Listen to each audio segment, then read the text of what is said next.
मेरे दोस्तों, रात को 2-2, 3-3 बजे तक मोबाइल पर बिजी हमारे ये जवान, इन लोगों को शर्म नहीं आती।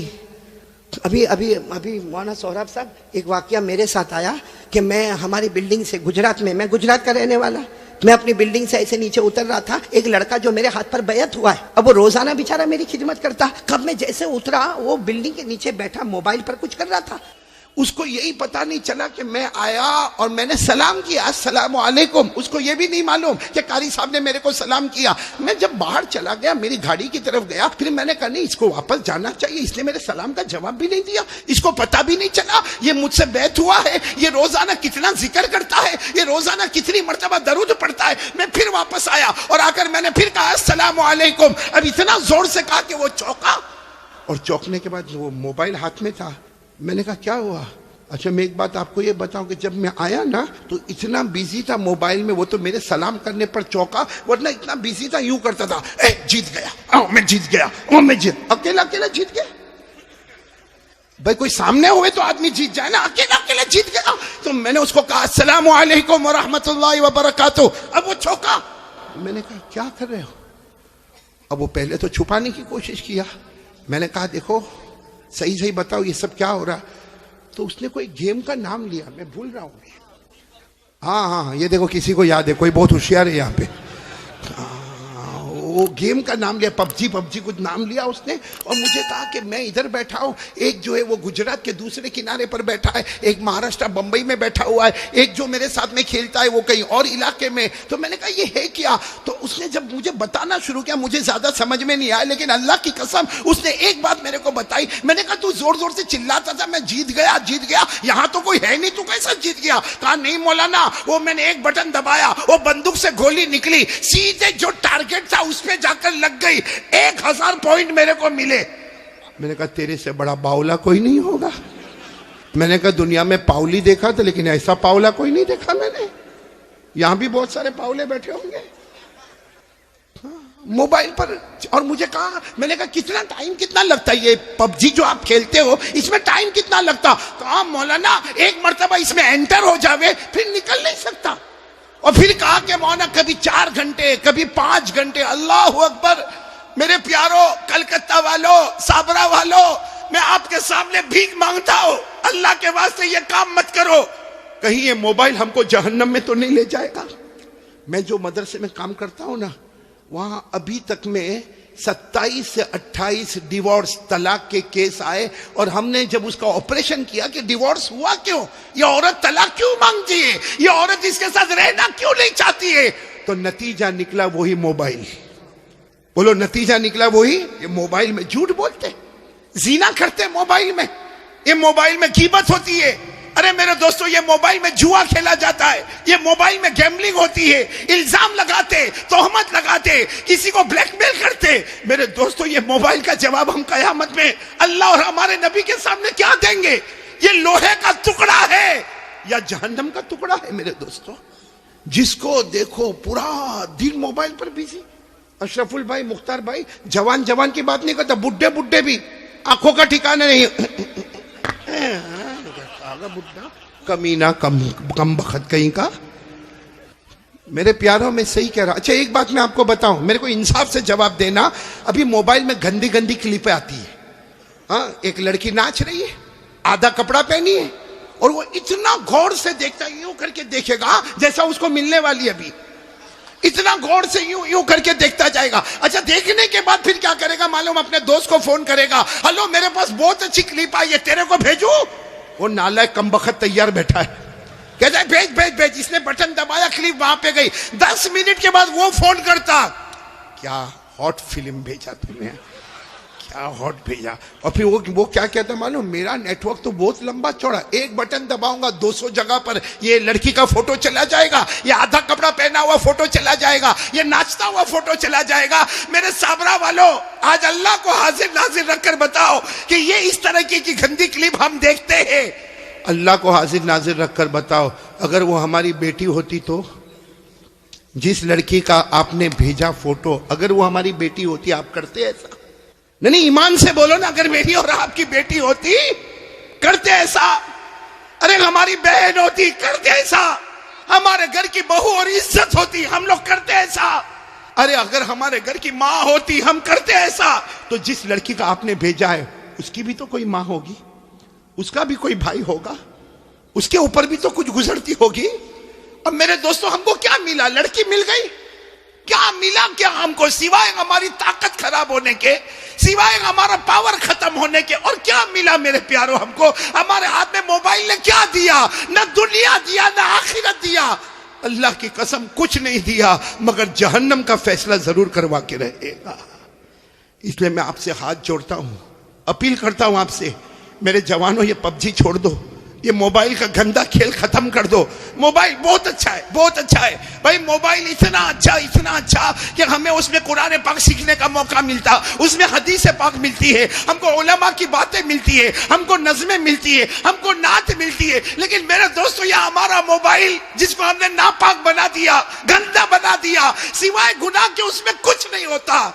और सच बताऊं, ये मोबाइल में जो गंदे गंदे काम करता ना, जबान से कुछ नहीं कहता, वो दिल से गोया अल्लाह का मुकाबला करने जा रहा। और किसमें हिम्मत है अल्लाह का मुकाबला करने की?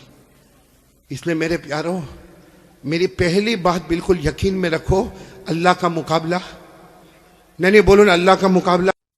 मैं तो अक्सर कहता हूं, अगर करना है मुकाबला तो अल्लाह से मुकाबला कर। अल्लाह को बोल, मेरे को नहीं मरना ही नहीं। बोल दे, एक मर्तबा बोल दे कि साबरा में जिसको मरना होगा मरेगा, जिसका जनाजा उठना होगा उठेगा, मैं नहीं मरूंगा। है कोई ऐसा माइकल लाल जो बोले मैं नहीं मरूंगा? भाई है कोई इस मजमे में? कोई भी नहीं, मैं भी नहीं, आप भी नहीं, क्योंकि अल्लाह ने ओपन चैलेंज, बोलो अल्लाह का पारा नंबर 29, साथ में बोलो पारा नंबर, अल्लाह का ओपन चैलेंज है। अल्लाह ने क्या फरमाया? ए मेरा बंदा, आखिरी वक्त आवे ना, अल्लाह फरमाते मेरा बंदा आखिरी वक्त आए ना, बुला ले डॉक्टरों को, बुला ले।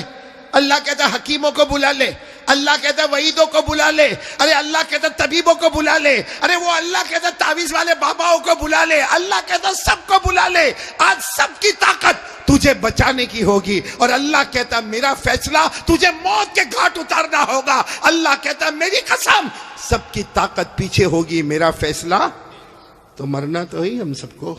बोलो ना, मरना तो ये कुरान में लिखा, बोलो पारा नंबर 29। इसलिए मेरे प्यारों, बहुत ही प्यार मोहब्बत के साथ आपको कह रहा हूं, सुनेंगे ना सब लोग इंशाअल्लाह। मैं सिर्फ एक बात बोलने के लिए आया हूं, बहुत वक्त नहीं लूंगा, सिर्फ ये बोलने के लिए आया हूं।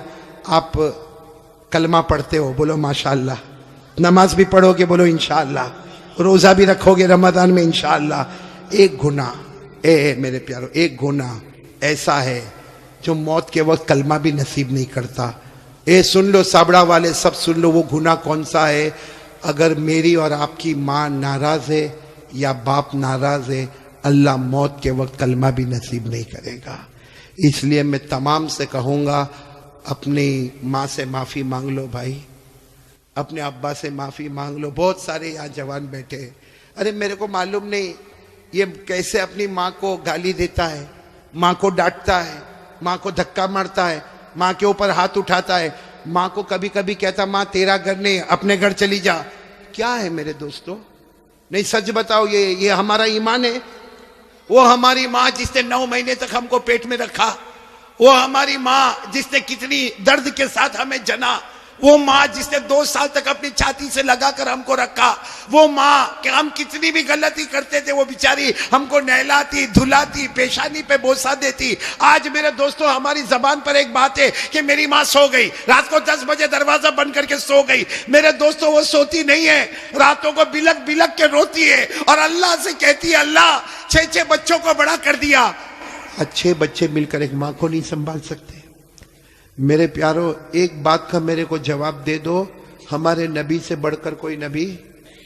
हमारे यहाँ पे आप जाते होंगे मस्जिद में, बोलो जाते होंगे ना, मस्जिद में नमाज पढ़ने जाते होंगे तो टाइम लगा होता है, घड़ी लगी होती है भाई। जैसा 8 बजे तो ईशा की नमाज खड़ी होगी। हमारे नबी के जमाने में घड़ी थी? बोलो ना, हमारे नबी के जमाने में घड़ी थी ना? ईशा का वक्त हुआ, सारे साहब आके बैठ गए। जब हमारे नबी आते थे, आकर ईशा की नमाज पढ़ाते थे। मेरे दोस्तों, मैं आपको बहुत अजीब बात बताने जा रहा हूं कि हमारे नबी ईशा की नमाज पढ़ाने आए। बोलो ईशा की नमाज पढ़ाने। और ये उस वक्त की बात है जब हमारे नबी की उम्र 50 से ज्यादा हो गई। 50 से ज्यादा। हमारे नबी नमाज पढ़ाने आए, अब सारे सहाबा खड़े होने लगे कि चलो ईशा की नमाज होगी, हमारे नबी आके बैठ गए। अब सारे सहाबा भी बहुत देर तक हमारे नबी रोते रहे रोते रहे रोते रहे। वो तो हजरत अबू बकर करीब आए और कहने लगे अल्लाह के रसूल आप रो रहे, सब लोग इंतजार कर रहे, ईशा की नमाज का इंतजार कर रहे और मेरे नबी आप रो रहे, क्या हुआ क्या? हमारे नबी ने एक जुमला फरमाया, अज़कुरु उम्मी, मुझे मेरी माँ याद आ रही है। क्या फरमाया? मुझे मेरी। हालांकि हमारे नबी की उम्र थी 6 साल। बोलो कितनी उम्र? तब हमारे नबी की वालिदा बीबी आमीना एक सफर में जा रहे थे, एक सफर में जा रहे थे। बोलो हमारे नबी की उम्र कितनी थी? 6 साल। और उसी वक्त बीबी आमीना हमारे नबी की वालिदा का इंतकाल हो गया। और आपको मालूम होगा, मैंने फिर बताया, हमारे नबी की उम्र कितनी थी जब इंतकाल हो गया? और आपको जब दफन करने लगे तो एक औरत साथ में थी जिनका नाम है उम्मे ऐमन। बोलो क्या नाम है? उम्मे। उन्होंने हमारे नबी का हाथ पकड़ा, दफन हो गई माँ, दफन हो गई, हाथ पकड़ा। मालूम है आपको, हमारे नबी ने हाथ छुड़ा दिया और भागते भागते गए और अपनी अम्मी की कब्र को जाके पकड़ लिया। कहा अम्मी मैं अकेले नहीं जाऊंगा, अम्मी मैं अकेले नहीं जाऊंगा, अम्मी मैं तुमको साथ में लेकर जाऊंगा। मेरे दोस्तों, वो 6 साल की उम्र, आज हमारे नबी की उम्र 50 साल से ऊपर हो गई है। आप नबी बन गए हैं, सारे नबियों के इमाम बन गए हैं, अल्लाह ने सबको आपका गुलाम बना दिया है। वो नबी ईशा की नमाज पढ़ाने से पहले कहते, बोलो मुझे कौन याद आ रही है? और फिर क्या कहा मालूम? लैता उम्मी हय्या, काश मेरी माँ जिंदा होती। हमारे नबी फरमाते, काश मेरी माँ जिंदा होती, अब मैं नमाज के लिए आता, मैं नमाज के लिए आता और मेरी माँ की आवाज आती मोहम्मद, मेरी माँ की फिर आवाज आती मोहम्मद। अल्लाह की कसम, मैं नमाज बाद में पढ़ाता, पहले माँ की जाके खिदमत कर लेता। मेरे प्यारों, वो नबी 50 साल की उम्र के बाद कहते मुझे मेरी माँ याद आती है। हमारी माँ होते हुए भी हमको याद नहीं आती है। हमारी माँ जिंदा है। कितने लोग माँ को मारते? सही में? कितने लोग माँ को माँ की गाली देते? कितने लोग माँ को कहते माँ तूने किया क्या? अल्लाह अकबर, अल्लाह की कसम, अगर माँ के हाथ उठ गए ना, एक बार बद्दुआ कर दी, अल्लाह कहता ये माँ की बद्दुआ आएगी, मेरे और ये माँ के बीच में कोई पर्दा नहीं होगा। इसलिए मेरे प्यारों, ये बहुत सारे बच्चे भी बैठे, जवान भी बैठे हैं, एक काम करो, करोगे इंशाल्लाह? मैं भी करूंगा, आप भी करोगे ना इंशाल्लाह? जाओ अपनी माँ के पास, जाओ जाओ, कभी जाओ, जाओ, बल्कि रोज जाओ माँ के पास। जितना मोबाइल पे बिजी रहते हो ना, छोड़ो, माँ के पास जाओ। और माँ के पास जाओ, देखो माँ हंसती है ना, कभी भाई माँ भी तो मूड में आती है ना। धीरे से माँ के पास जाओ और माँ के पाँव पे हाथ रखो, कहो माँ, माँ मैं तेरा बेटा माँ, लेकिन सब बेटों में सबसे खराब बेटा मैं, माँ मेरे को माफ कर देना। प्यार से बोलो, रोते रोते बोलो माँ मेरे को माफ कर दे। मैं अल्लाह की कसम खाता हूँ, माँ की ममता जोश में आएगी, आपके सर पे हाथ रखेगी और कहेगी जा जा बेटा मैंने माफ कर। अब माँ को कहो माँ तुझे मालूम है मेरे घर का क्या हाल है, माँ मेरी बीवी, मेरे बच्चे, तू सबको जानती माँ, मैं तेरी खिदमत नहीं कर सकता माँ, माँ मेरे को माफ कर दे। माँ की जुबान से निकलेगा जा बेटा मैंने माफ कर दिया। हमारे नबी फरमाते, अल्लाह आसमान पर कहता है फरिश्तों, वो जमीन पर माँ ने बेटे को माफ कर दिया, गवाह हो मैंने भी मेरे बंदे को माफ कर दिया। इसलिए ये जो बात मैं कह रहा हूं सिर्फ सुनना नहीं है, आज से उस पे अमल करना। डरेंगे तो किससे? अल्लाह से। नंबर 2, ये मोबाइल नहीं छोड़ने का है, मोबाइल तो रखने का है। काय को तोड़ेंगे फोड़ेंगे भाई मोबाइल? 30,000 का, 40,000 का, उसमें कुरान की आयतें लेकर आओ, उलमा के बयान लेकर आओ, तकरीर लेकर आओ, नज़म लेकर आओ, नात लेकर आओ, अच्छी अच्छी ज्योग्राफी, हिस्ट्री, मैथमेटिक्स, जो दुनिया के इल्म है वो उसमें लोड कर दो, ताकि हमारे पास दीन का इल्म भी हो, हमारे पास दुनिया का भी इल्म हो। बोलो करोगे ना इंशाअल्लाह? लेकिन ये कौन सी गेम बताई थी, भूल गया। हाँ वो बोलो कौन कौन, हाथ ऊपर करो। नहीं खेलेंगे इंशाअल्लाह, बल्कि कोई भी गेम मोबाइल पर नहीं खेलेंगे। कोई भी लड़की को नचाने का काम, बोलो पक्का वादा नहीं इंशाअल्लाह? हाँ बोलो ला इलाहा। दूसरी बात मुस्तफ़ा का दामन। नंबर 3 नमाज का दामन। और नंबर 4 कौन कौन तैयार है अपने माँ बाप से माफी मांग लेंगे इंशाअल्लाह? प्यार मोहब्बत से मांग ले, हम नीचे नहीं होंगे, हमारी नाक नहीं कटेगी, अल्लाह बहुत इज्जतों से माला माल कर देगा। 4 अमानत आपको देके जा रहा हूं, याद रहेगी ना अमानत? आइंदा आओ ना, आओ कि नहीं आओ आइंदा? तो ये 4 बातें याद रखोगे, ला इलाहा इल्लल्लाह। मुस्तफ़ा का दामन, नमाज का दामन और माँ बाप की खिदमत, बस अल्लाह आपको और जिन लोगों ने मुझे दावत दी, खास करके यहाँ के उलमा, मैं जब आ रहा था तो मुफ्ती आज़मतुल्लाह साहब यहाँ बयान कर रहे थे और मुझे बहुत अच्छा लगा मेरे प्यारों, जिस तरह आपने प्यार मोहब्बत से यहाँ लेकर आए। वाकईतन आप मेरे से मोहब्बत करते हो, मैं भी आपसे कलकत्ता वालों बहुत मोहब्बत करता। आपको नहीं मालूम होगा, जब से कलकत्ता पहली मरतबा आया, ये मौलाना सोहराब साहब की दावत पर पहली मरतबा जब कलकत्ता आया, उसके बाद से लेके आज तक जब भी कभी दुआ के लिए हाथ उठाए, मैं सबके लिए दुआ करता, अल्लाह सबको हिदायत नसीब फरमा दे, बोलो आमीन। सबके जान माल उम्र में बरकत अता फरमा दे, सबको तंदुरुस्ती अता फरमा दे। मैं आपके लिए दुआ करता, आप मेरे लिए दुआ करोगे नहीं इंशाअल्लाह।